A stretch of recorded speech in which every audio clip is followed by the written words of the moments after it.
Good morning. Welcome to Carolina Center for Spiritual Awakening Sunday morning service. Show up and be loved. Be the smile you're dreaming of. We're here to give and receive love. Won't you show up and be loved? Be that heart you're dreaming of. We are here to be loved. Whoever you are, wherever you're from, you are. Oh, you're welcome here. Whoever you are, wherever you're from, you are loved and wanted here. So show up and be loved. Be the smile you're dreaming of. We're here to give and receive love. Won't you show up and be loved? Be that heart you're dreaming of. We are here to be loved. Many rivers, just one well, all unique expressions of life. When one is silenced, I'll be a voice. I will stand beside you for what's right.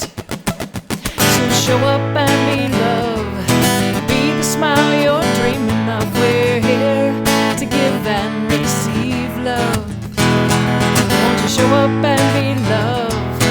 Be that heart you're dreaming of. We are here to be loved.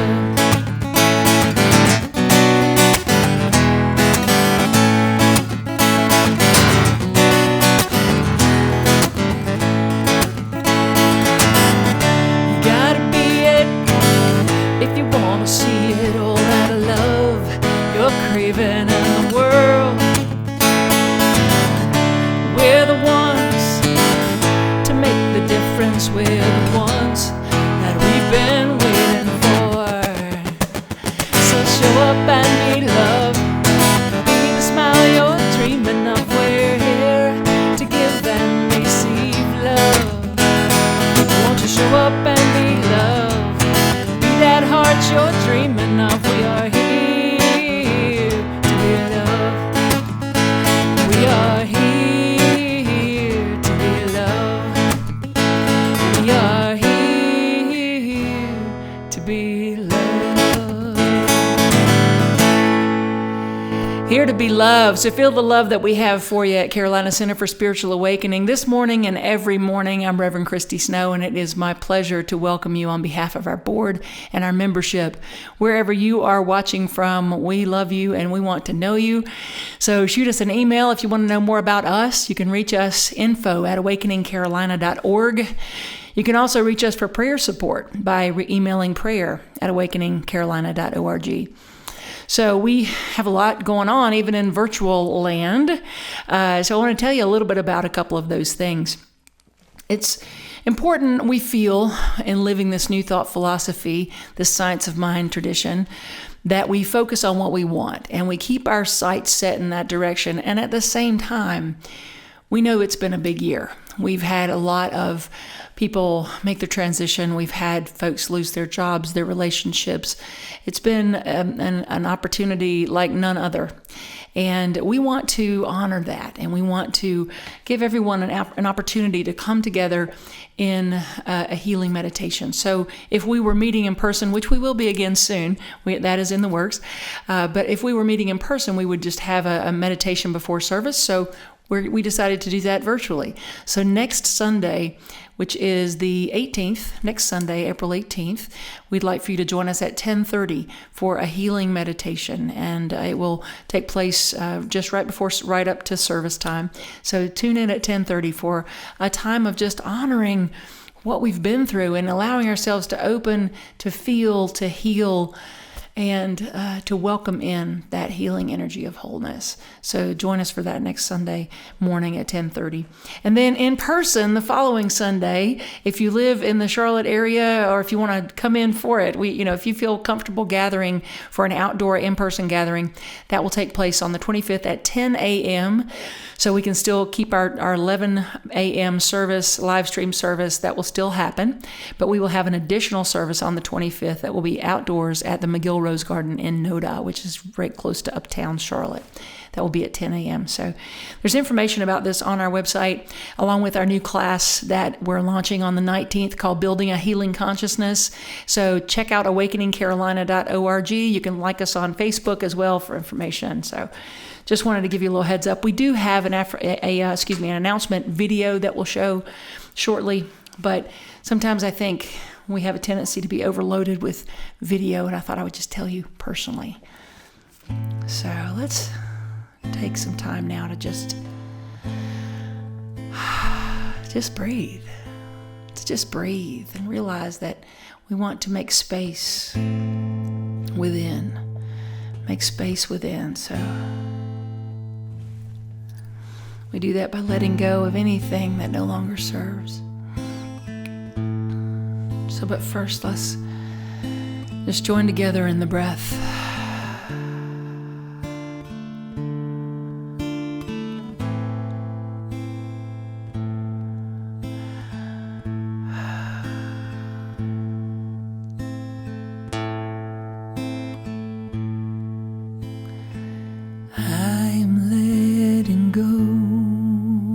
Of the things that no longer serve me, I am letting go. I am healed, I am made whole. I am letting go of the things that no longer serve me. I am letting go. I am healed, I am made whole. I am letting go of the things that no longer serve me. I am letting go. I am healed, I am made whole. Healed, I am made whole. And so we know by recognizing the wholeness that is already there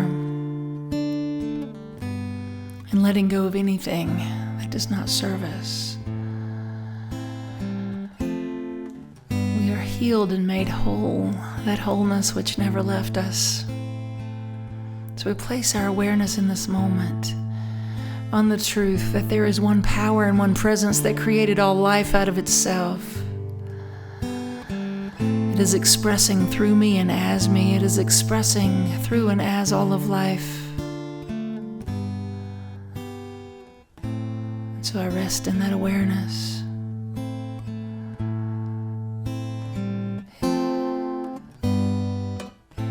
Healed and made whole through my awareness of oneness. And so I speak this word this morning. So grateful for this awareness, for this knowing, for this remembering who and whose I am,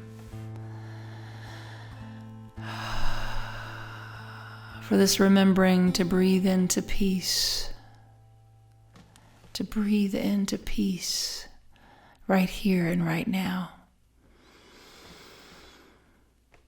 Remembering who I am. Remembering that I am already healed, already made whole. Anything unlike that truth is let go from my consciousness as I embrace more life, more love, more health, more wealth, more connection. Thank you, God. I embrace life. I embrace my magnificent, joy-filled life. I remember the truth of my being.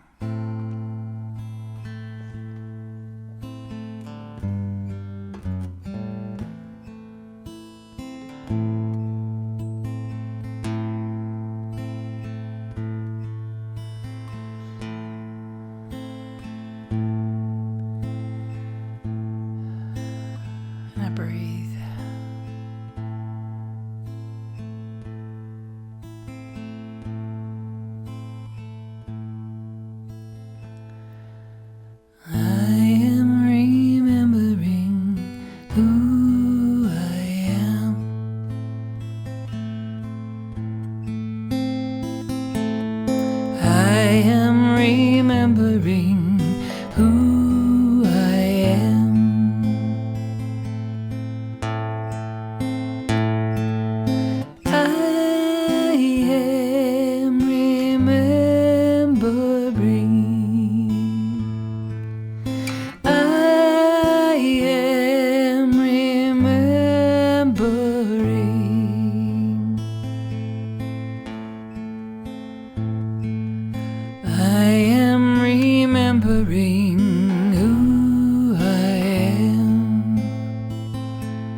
Child of God. I am remembering. I am remembering who I am. Made in the image and the likeness of the Most High. I am remembering who I am.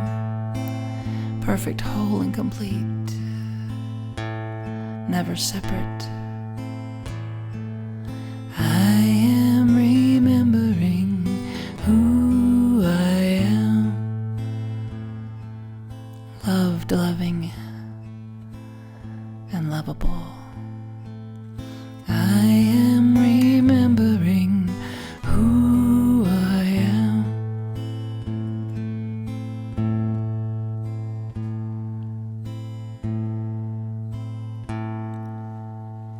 Healed, I am made whole.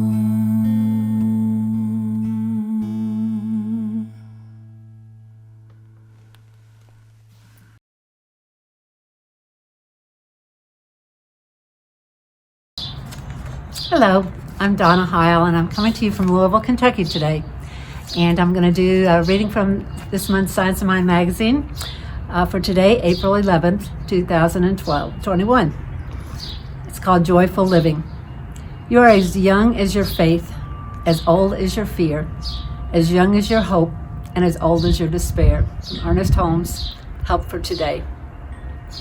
Man is birthless, deathless, ageless spirit, and this should be the consciousness of our work.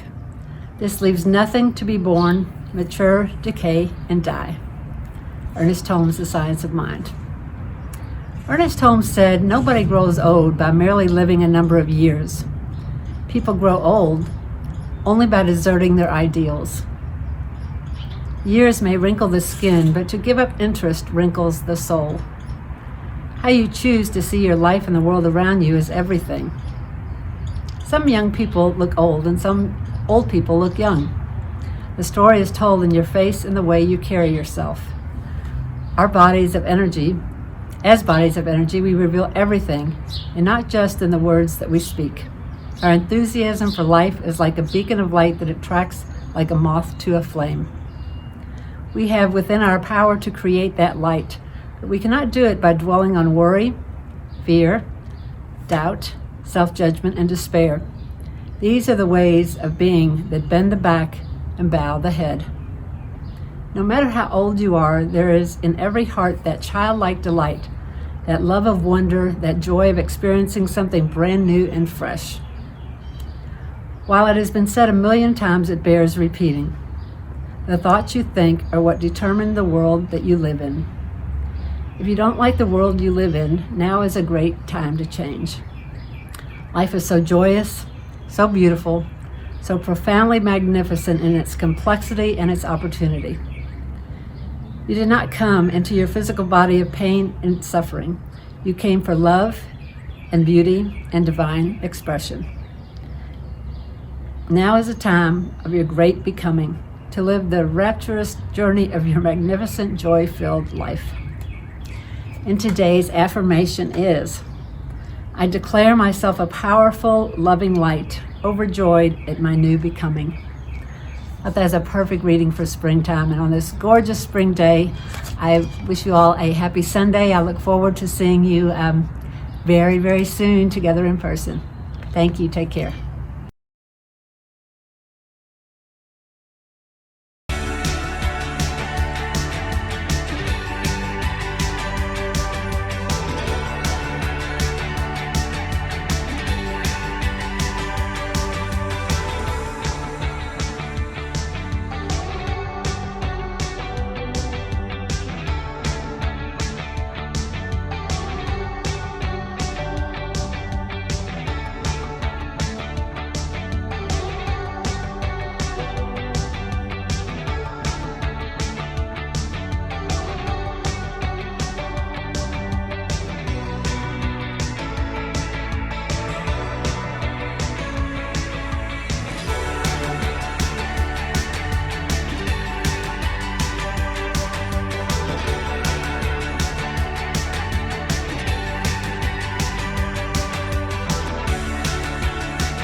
Good morning, beloveds. This is Maitri, and I'm so honored to provide the prosperity moment this Sunday. Actually, it's several prosperity moments over about a 6-month period that I'm rolling into one story. So I'm going to try to be as concise as possible As many of you know, I have had a long time dream to live abroad in a developing country as an expat. So I've been researching and dating countries for many, many years now. And one of the things I did in preparation is that I signed up for an international house sitters online profile so that I could apply for house sits around the world so I could go stay in places for free without having to pay for hotels. And I did it for about 2 years and kept applying for international house sits and couldn't get any. The competition is really strict. There could be anywhere from 20 to 100 applicants for each house sit abroad. So what I did is I started house sitting in the USA and getting some 5-star reviews. And then I really started doing some surrender work. And I realized, so what is it about living overseas that I used to do when I was a teenager and in my 20s before I had kids that's such a core value and so exciting for me that I feel like I'm not quite Maitri without it. And I realized I have a high need for adventure. That's a core value of mine. And so I did some surrender work and decided I'm going to focus on adventure wherever I am. It can be in Charlotte, it can be in, the mountains near Asheville, it can be anywhere. I'm just gonna focus on surrender. So I kept on applying for house sits, and last year, magically, I got my first one. In fact, I was chosen out of 45 applicants. I was so excited. I was chosen for a 6-week house sit in the country of Panama for the month of December and half of January. So December 2020 through January 15th of 2021. And it was in rural southern Panama. It was like 4 to 5 hours from the capital city. I didn't realize how far it was. Anyway, from the moment I arrived, there was just one serendipitous coincidence after another. To say everything was in divine flow would have been an understatement. One example is that I found a spiritually like-minded, sustainability enthusiast woman who was also a Spanish tutor. I tried to find a Spanish tutor and this one wasn't available and that one wasn't available, and then I got connected to my dear friend Clara, and many of you actually met her because she participated in a Ccsa New Year's webinar with Reverend Christy, a New Year's Eve workshop. So Clara was able to help me complete a business project in Spanish on recycling for my client, Mecklenburg County Solid Waste. So that was super exciting. But while I was there, it was during the peak of COVID. I think you remember between Thanksgiving and New Year was the worst of the worst. And being in a developing country during a pandemic was something I'd never done before. I had been on curfews before in other countries. I've been on lockdown before, but this was stricter than anything I had ever experienced. If I walked off the sidewalk in the front of my house, I could be arrested. If I was outside, even with no one for miles without a mask on, I could get a $300 fine. The beaches were closed, which was a block from where I was house sitting. I could see the ocean, but I couldn't go there. There was all kinds of places I wanted to research and travel. I couldn't go because there were police barricades. So how am I going to do research on where I might want to live someday? I had to start asking other people, sometimes via WhatsApp and via phone. We couldn't even see each other. And I told people about my lifestyle and my preferences and what I like to do and what things are important. Rural over city, nature over museums and nightlife kind of stuff. Local native populations versus being in a place with a lot of tourists or a lot of expats. And they all said, I think you'd like Anton Valley. It's a valley in a mountain. It's only an hour and a half from Panama City. It's only 30 minutes from like a Costco and a Home Depot and a big hospital. So it's safe, but almost everybody there is Panamanian. The expats haven't found it yet. And I thought, oh my gosh, I need to go visit. But the only way I could go was if I had an airplane ticket in my hand. So I had to do it on my way out of Panama. Took a detour, had lunch there, felt the energy and immediately thought, okay, this is it. This is home. I have to come back here. I have to research it. So with all that, got back into the US, got settled. The travel itch hit again. Decided to look on trustedhousesitters.com, which is where I do my international house sitting. And there was a house sit at the base of that mountain on the ocean, but at the base of the mountain, near that little town with the regional hospital and the Costco and the Home Depot, 30 minutes up the hill to this Anton Valley, where they have thermal springs and mud spas and waterfalls and hiking and fresh fruits and vegetables, everything that I would just love. I applied immediately. They called to interview me on Skype, and I got it. I don't even think they had 15 applicants, and they had already chosen me. So we started talking over the weeks, starting to plan. Turns out they used to live in that city 5 hours south of Panama City where I was house sitting in December, in the same subdivision across the street from the people that I was house sitting for in December. They were friends. And they didn't even call them to like get a reference on me. They just chose me. And then I thought, okay, the only thing that's not perfect about this is that I'm going to have to either take taxis or walk or local buses to get up to that town to go spend time in that village, or rent a car. And I got several quotes, and it was over $1,000. I swear it wasn't 2 days later. The homeowners called me up and said, in the past we had a house sitter that crashed our car. That's why we didn't want to give it to you. But we really feel like we trust you and we'd like to leave our car with you for the month. So, on the ocean, at the base of the mountain, in the village that I want to check out, with a free car for 4 weeks, and the pandemic in Charlotte has gone down. I've had 2 COVID vaccinations. I'll be fully vaccinated. My husband had to cancel his last trip because of all the COVID restrictions and travel restrictions. He's going to come this time for 10 days. So I will be sending you readings and love from Panama in May. Thank you so much for listening to my prosperity moment, and I hope you all have a beautiful week.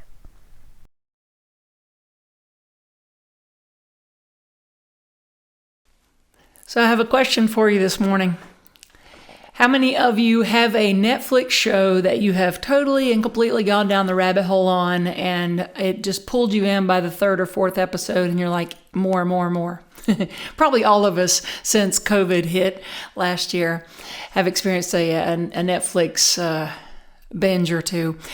So there's this show that's new to me. It's called Outlander. I have a little Scottish in my history, my lineage, so it's fascinating to me from that perspective. But just, I love history, and for whatever reason, I'm digging this show, Outlander. And I didn't pick the show. Angie picked the show. My wife Angie. She was I was working late one night or away or something, and she was home alone and surfing the internet and found this show.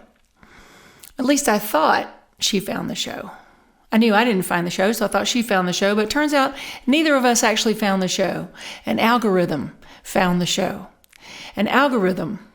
There are algorithms out there that are controlling our behavior, and we don't even know it. There's science that proves that the research shows that 1/3 of our Amazon purchases are driven by algorithms, and 80% of what we watch on Netflix is algorithm induced, I guess you could say. So what is an algorithm? It's something that pays attention to your preferences, how much you like a thing, select a thing, and then it shows you more of that. And so I saw this post on Facebook by a colleague talking about how the universe is really similar. That there's like an algorithmic nature to the universe. That what we think about and expend our energy toward, and what we talk about, give all our attention to, what shows up as relevant in our lives by our actions and our thoughts and our feelings. We get more of that. There's an algorithm to life, and we live in a reflective universe. However you want to say it, what you fixate your attention on, you draw more of it into your experience. So are you fixated on your successes or your second guesses? Your should haves, your supposed tos? Are you fixated on your health, or those habits of thought that are in alignment with dis-ease? Are you fixated, having your attention really focused on being in the affluent flow of life, or on the mindset and the habit of thinking there's not enough to go around? Where is your intention and where is your attention being placed in this life?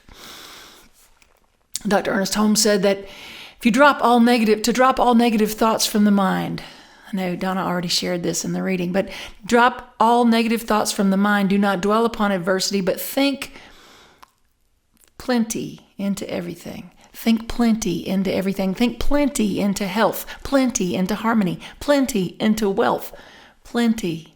Think plenty into everything. Drop the negative thoughts from the mind and think plenty. This is why we talk so much about the complaint-free world, that wonderful book and the complaint-free challenge we've done at our center so many times.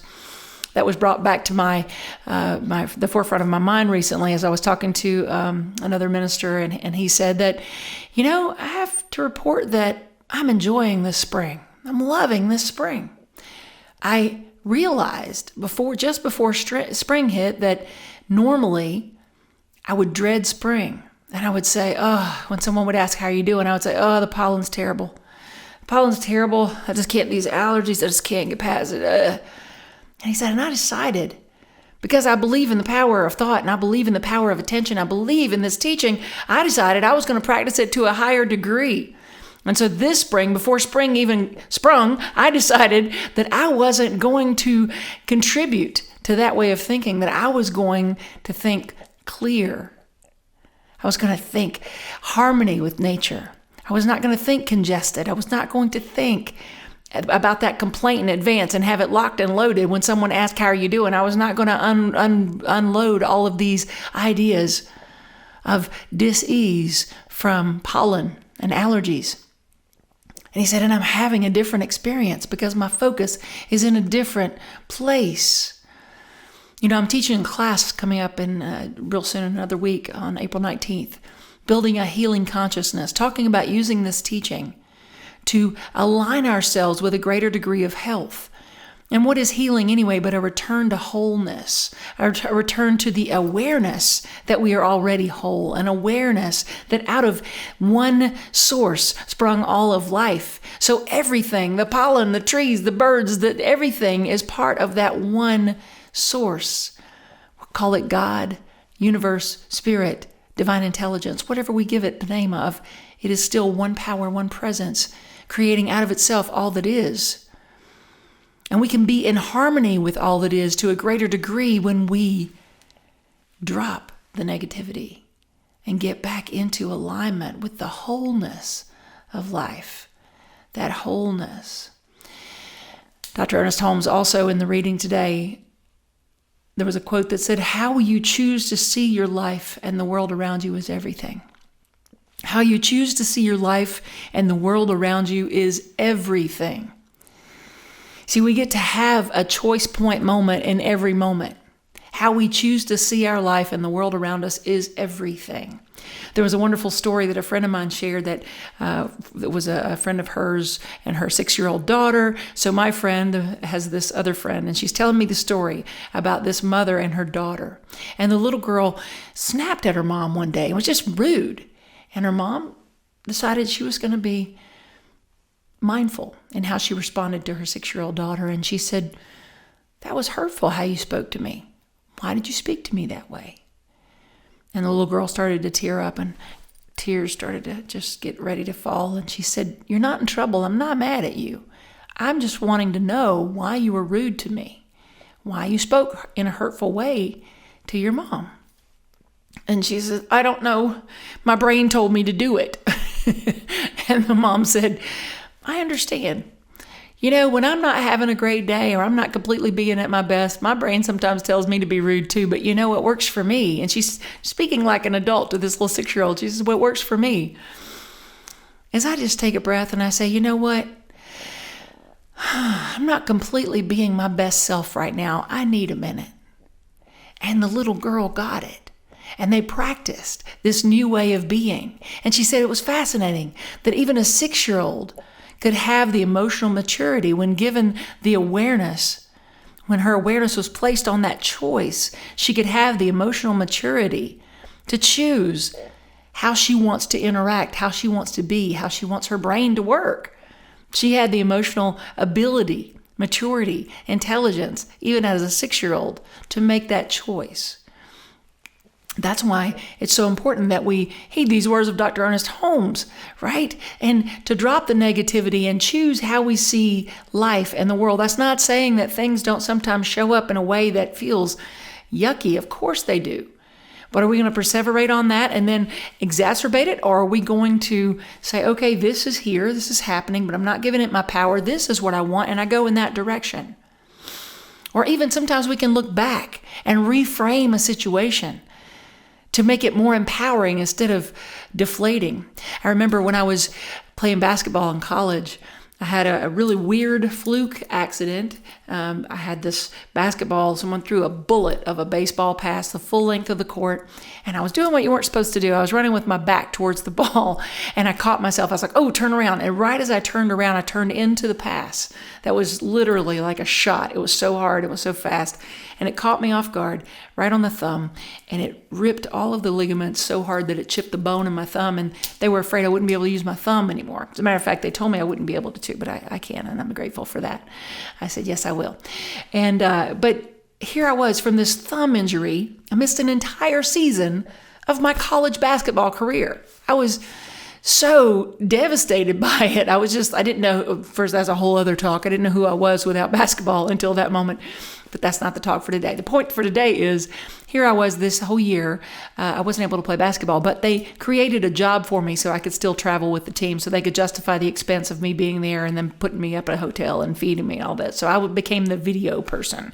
I was the videographer. I didn't know anything about video, and I especially didn't know that I was talking and it was being recorded, and the coach could hear my personal opinion of her coaching style. But anyway, that's not the point either. So here I was being the videographer. So that meant I got to travel with the team. So on this one long basketball trip, we were in the bus for 6 or 7 hours or something. I don't know. It seemed like forever. Maybe not that long. But my friend Allie had a guitar, and she taught me to play a D chord. It took me the entire trip to play this one D chord. But by the time we arrived, I called my parents and I said, I know what I want for my birthday, my Christmas, any present for the rest of my life. I want a guitar. Please, if you'll just give me a guitar. And they did. And my journey into playing guitar started. Now, the reason I'm telling that story is because years later, I'm traveling, full-time musician, traveling around, loving my life, and couldn't just talk about music more. I wanted to play all the time. I still do. And I was playing after a show. I did a show, and then I hung out with some friends, and I kept playing. And they started asking me about when I learned to play guitar, and I told them that story.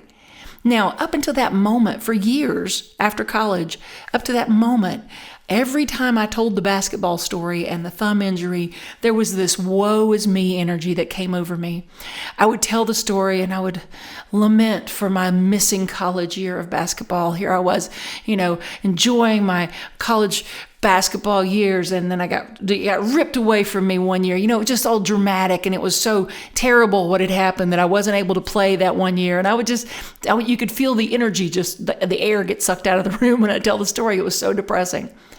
So now fast forward here, I'm telling the story, not quite as depressing, but still being dramatic. And this person listening to the story said, wow, that's amazing. And I said, what? You mean to tell me that you learned to play guitar because your thumb was hurt and you couldn't play basketball? And I said, yeah. She's like, so if your thumb hadn't been hurt, you may never have picked up a guitar, and your life might not be what it is now that you love so much. And in that moment, a huge light bulb. I had been framing this story, and I had the choice, but I had been framing this story in such a negative way that I didn't even see that life had shown up for me to put this guitar in my hand and this passion in my heart to play music. I didn't even see it. So you see, when we drop the negativity and we choose how we want to see our life and the world around us, we can do that in retrospect too. We can do that and empower our lives even from the past, and empower them into the now, because now I can look back at from that moment on or even before and see all of the things that maybe at the time felt like a negative, a heartbreaking thing, turned into this beautiful example of how life is for me. That is using your emotions to fuel your endeavors and not foil your plans, right? Not foil your dreams, but fuel your life, your intentions. When we choose how we want to see the world around us, and when we choose how we want to see our life, and when we choose that we want to see life as being for us. Because life is just being life. This algorithm to life is just working. It's just showing us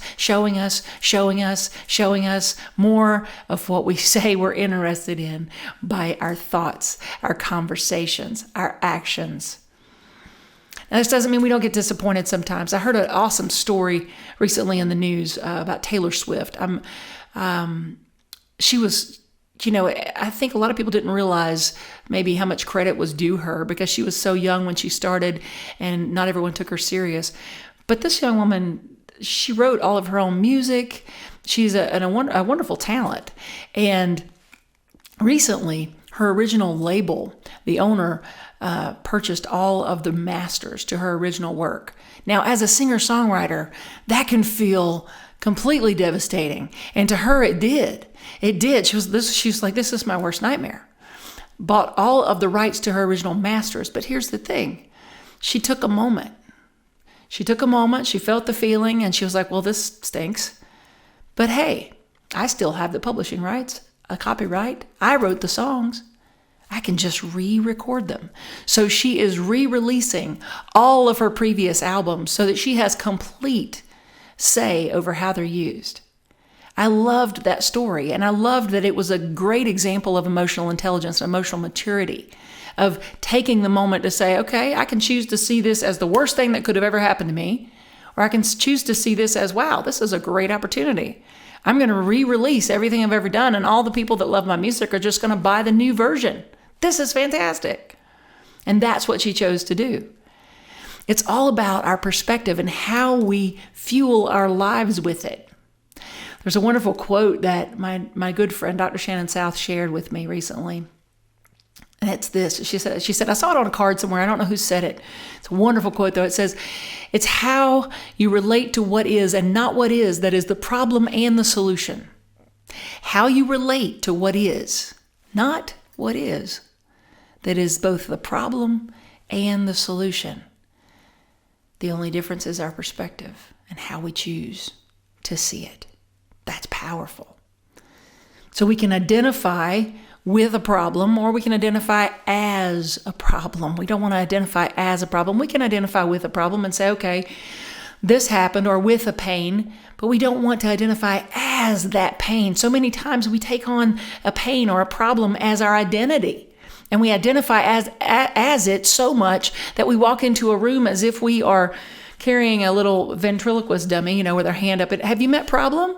Let me introduce you to problem. Or maybe even like we're holding a real person by the neck and we're saying, have you met pain? This is Miss Pain. I'd like for you to know about my pain. My pain has been with me, right? Or maybe it's settling, or a problem, or a lack, or whatever. And we bring it along and introduce it everywhere we go because we identify as it. That's the difference. Identifying as it means we drag it into the room and it's part of us. We don't want that. We want to let that go. Drop the negative thoughts. Choose how we see life and how we see our world around us, because that's everything. That is everything. It's time for us to break up with Mr. Pain. Break up with Miss Problem. Break up with settling. Break up. Let that go. Let it go. So paying attention to what our intention is in life, instead of paying attention to things we want to label as a problem, things we want to label as pain, things we want to label as the reason why we can't get ahead, or the reason why we can't trust life or people in it. But instead, paying attention to what our intention is and being faithful to the assumption. This is some Neville Goddard for you. I love this. Faithful to the assumption. I will be faithful to the assumption that my desire is already so. Being faithful to the assumption that my desire is already so, and then stepping into it, knowing the universe says yes, stepping into it, living from it. When we do that, life rushes to meet us. The reflective nature of the universe shows up and shows us who we are. Life shows us who we are. You get what you are, not what you want. So be what it is you want to see. That's what that saying means, to be what we want to see, because we get what we are, not what we want. We get what we are. So be peace, be love, be joy. Live a magnificent, joy-filled life, as the reading reminded us today. I live a magnificent, joy-filled life. I allow it to be so. I expect it to be so. I trust it. I know that life is showing up for me, and I choose to see it everywhere I go. And so it is.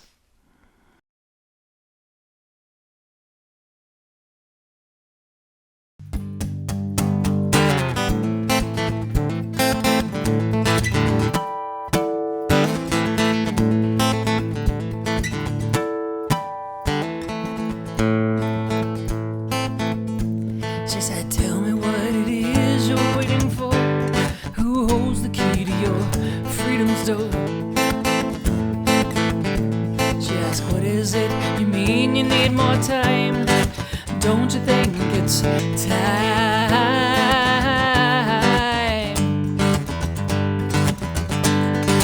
Time to be what you seek now. Time to love who you are. Time to want what you have. Yeah, love and life right where you are.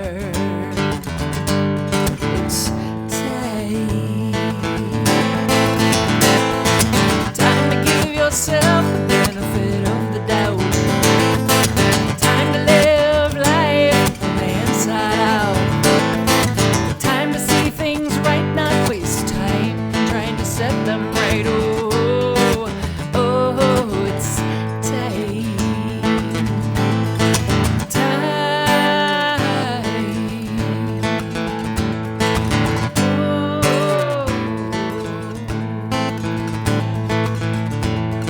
It's time to let old tapes go. It's time to record something new. Time to believe you can do all those things you want to do. Dismiss the critical voice inside of your head. Let the ghost be free from the closet and finally dead. Don't you think it's time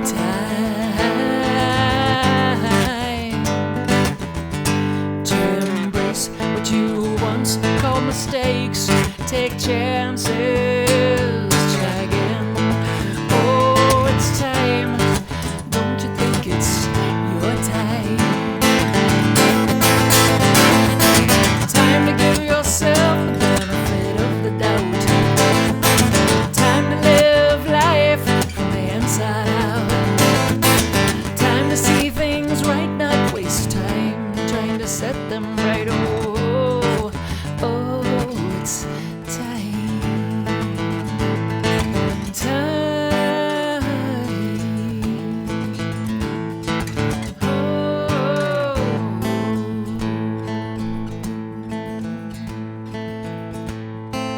Pay attention to what your intention is. Be aware of where your thought lives. Speak your word and know the power it has. We all cause what we lack or have. Yeah, we help create what we lack or have. It's time. Don't you think it's your time? Time to give yourself the benefit of the doubt. Time to live life from the inside out. Time to see things right, not waste time trying to set them right. Oh, oh, it's time.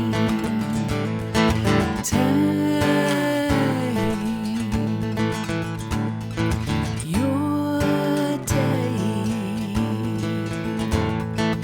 My time. Our time.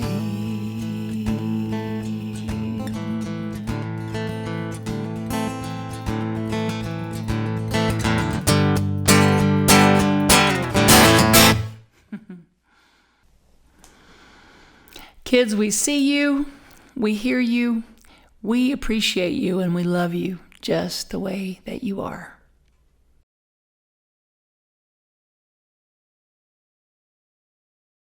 Divine love, moving through me, blesses and multiplies all that I have, all that I give, and all that I receive. Thank you, God, for the good in my life.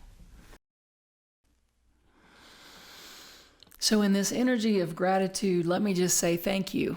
Thank you to each and every one of you who continue to support Carolina Center for Spiritual Awakening with your tithes and your offerings. It matters, you matter, and we are so very grateful. We have a search committee meeting coming up where we will be talking about new space potentials. So if you have any ideas for meeting spaces in the Charlotte, Huntersville, any of the surrounding areas, by all means send us an email and share your ideas, and they will be shared with the search committee. So here we grow, right? Here we grow. And in that, we appreciate all of your support in helping us to continue to grow and to flourish and to share this amazing truth teaching that we are inseparable from our God, our good. So know this for us as a community. Know this for yourself. And know it from an energy of absolute gratitude for all the good. Let's just breathe into that. I breathe in to gratitude. I breathe into this moment, and I say, thank you, God, for the good in my life. Thank you, God, for the breath of this life. Thank you, God, for the love in my life. I breathe in to gratitude. I breathe in to thank you.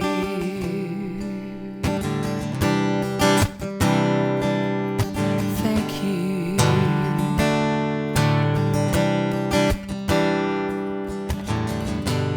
So I breathe into gratitude in this moment. Thank you, beloved God. Thank you for this precious community. Thank you for this opportunity to come together each and every week, each and every day, to remind ourselves of the truth. Thank you for a community that lifts one another up. Thank you for a teaching that is life-affirming, inclusive and diverse. Thank you, God, for the good. I speak this word knowing that for each and every person giving a financial gift this morning, that their lives are blessed in the giving. For as we give, we open up so many channels to receive. And I'm just grateful to live in this beautiful dance of reciprocity with the universe, giving and receiving, living and being, moving through life with faith and gratitude. I breathe in to gratitude, and I say, thank you, God, for the good in my life. Thank you, God, for the breath of this life. Thank you, God, for the love in my life.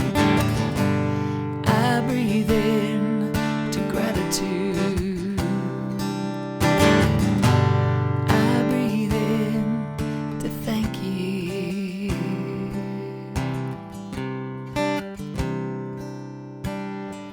Thank you. Yeah. So much to be grateful for. Place in the comments some things you're grateful for. By calling it out, we amplify it. What we praise, we raise. Let's say yes to more of that in our lives. Let's see what you're grateful for. Let us hear it in the comments. So we love you. We bless you. Let's join together in a closing song and just feel the love that we have for you washing over you in this moment.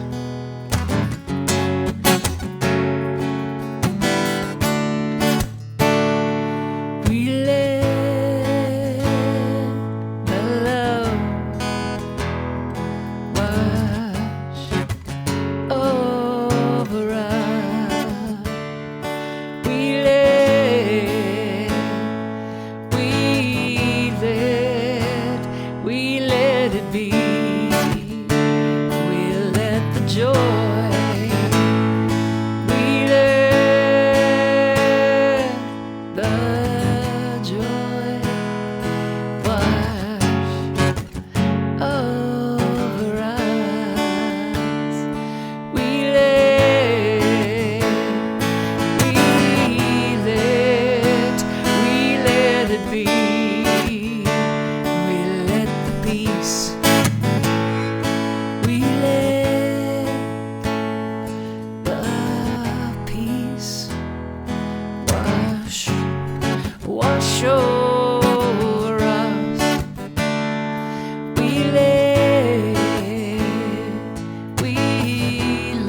watch over us.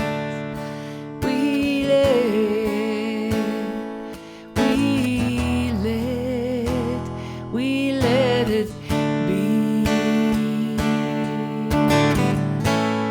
We love you, we bless you, and we thank you. Have a fantastic week, everyone.